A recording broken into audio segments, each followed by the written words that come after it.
Bismillahirrahmanirrahim. Assalamualaikum warahmatullahi wabarakatuh.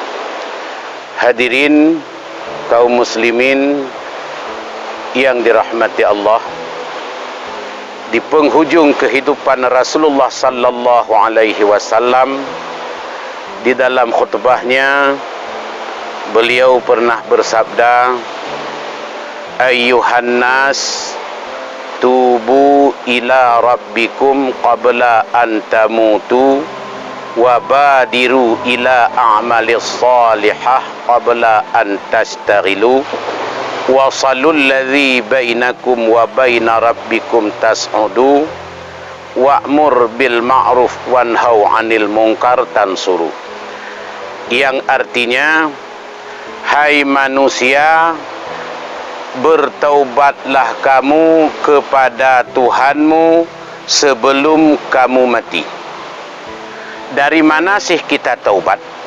Dari segala dosa dan kesalahan di dalam kehidupan ini yang pernah kita lakukan, baik dosa malam, dosa pagi, dosa siang. Setiap putaran waktu itu berjalan, begitu pula lah banyaknya dosa yang kita lakukan terhadap diri kita, yang dampak negatifnya nanti permasalahan ketika kita menghadap Allah Subhanahu wa ta'ala.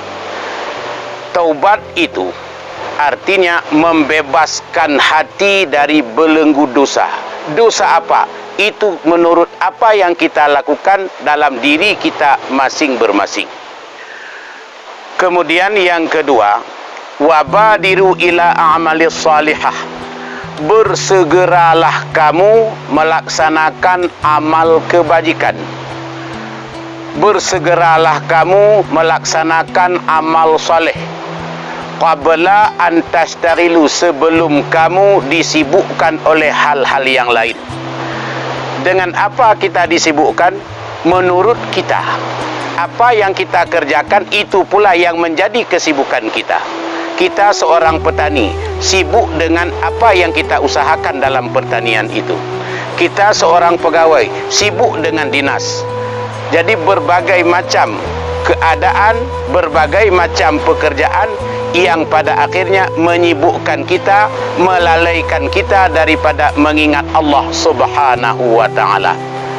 Oleh karena itu, mari selagi tubuh masih sehat, fisik masih segar, manfaatkan waktu luang untuk melaksanakan kebajikan untuk diri kita, yang nantinya Allah akan memberikan imbalan yang terbaik kepada seorang hambanya yang berbuat amal saleh sebelum disibukkan oleh hal-hal yang lain.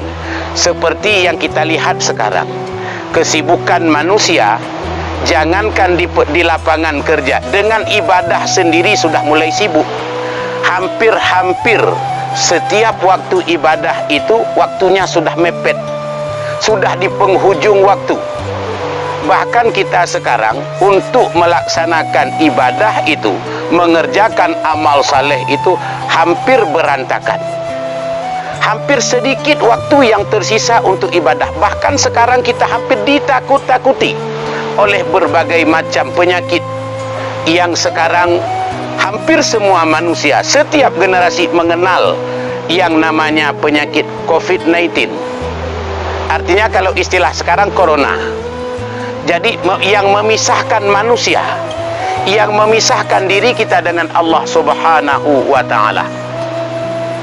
Oleh karena itu, sebagai obat mujarabnya, Rasulullah sallallahu alaihi wasallam pernah meninggalkan pesannya.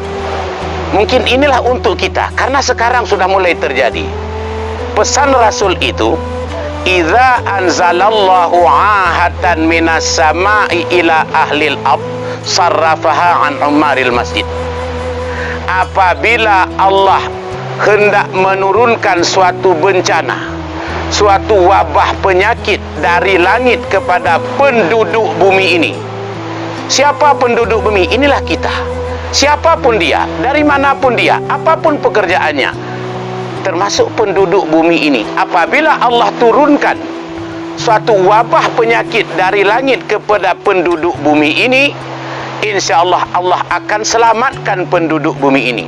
Allah akan jauhkan penyakit itu dari siapa?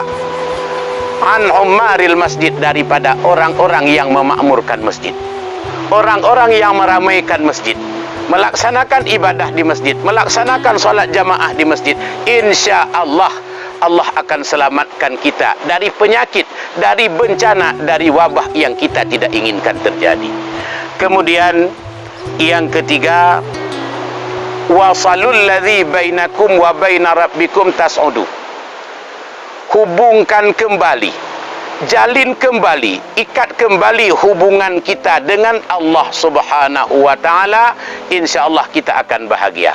Lewat mana? Seperti yang kita bicarakan tadi, lewat ibadah, bersama-sama meramaikan masjid, bersama-sama memakmurkan masjid. Sekarang hampir ada masjid yang kosong dari ibadah.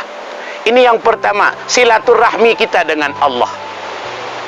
Hati kita berkomunikasi dengan Allah Subhanahu wa taala di dalam ruku' dan sujud kita kepada Allah. Di mana? Di masjid, di rumah, untuk melaksanakan berbagai macam permohonan kita, pengaduan kita kepada Allah.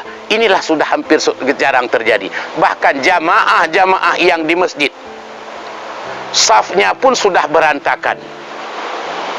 Padahal saf itu dirapikan karena manusia sudah diserang, hatinya sudah diserang oleh penyakit yang namanya takut. Yang takut matilah, berbagai macam yang, namun kematian apa setakut apapun kita, sejauh manapun kita menghindar, alangkah indahnya ketika mati kita di masjid, tempat mati kita dalam ruku', dalam sujud di rumah Allah Subhanahu wa taala. Karena masjid itu merupakan salah satu rumah Allah. Inna buyuti fil ardi al masajid, kata Allah. Sesungguhnya rumahku di atas bumi ini itulah masjid. Inna ummaruha zuwaruha. Adapun yang memakmurkan masjid itu, adapun tamu-tamuku, itulah yang memakmurkan masjid. Allah lebih tahu apa keinginan dari tamunya. Allah lebih tahu bagaimana cara melayani tamunya. Maka rapatkan barisan, luruskan saf, hadap kiblat, ruku' dan sujud kepada Allah Subhanahu wa taala. Mohon bebaskan diri daripada belenggu penyakit yang mematikan ini. InsyaAllah Allah akan membebaskan kita dari rasa takut. Allah akan bebaskan kita. Allah akan angkat segala penyakit yang telah ditebarkan ke atas permukaan bumi ini. Kemudian yang keempat, wa'mur bil ma'ruf wanhau 'anil munkar tansuru. Perintahkan olehmu yang ma'ruf, ajak generasi, ajak saudara-saudara kita yang sekeyakinan, seakidah dengan kita. Wa'mur bil ma'ruf wanhau 'anil munkar. Kemana kita ajak? Kepada yang ma'ruf, kepada jalan yang Allah ridha. Mari keluarkan saudara kita dari belenggu dosa, dari kubang lumpur dosa yang selama ini sibuk kita, lalai kita bergelimang dengan kemaksiatan. Mari satu persatu ayun langkah dengan pasti menuju ridha Allah Subhanahu wa taala. Kemudian wanhau 'anil munkar, cegah, larang saudara kita dari kemungkaran, berbagai macam bentuk kemungkaran, sehingga terabaikan perintah Allah Subhanahu wa taala. Daripada kita sibuk dengan hal-hal yang tidak bermanfaat untuk kehidupan kita di dunia, mari kita siapkan amal sebagai bekal yang bermanfaat, mulai dari alam kubur hingga sampai ke alam akhirat, yang nantinya bertemu melihat zatnya Allah Subhanahu wa taala dengan penuh kebahagiaan, bahagia hidup di dunia dan bahagia hidup di akhirat, yang akhirnya Allah Subhanahu wa taala mempersilahkan hamba-hambanya yang bertakwa, hamba-hambanya yang beramal saleh di dunia ini, ketika nantinya ajal tiba menghadapi sakaratul maut dalam keadaan husnul khatimah, menghadap Allah Subhanahu wa taala, dipersilahkan menuju surga jannatun na'im. Amin ya rabbal alamin. Mudah-mudahan bermanfaat hendaknya. Assalamualaikum warahmatullahi wabarakatuh.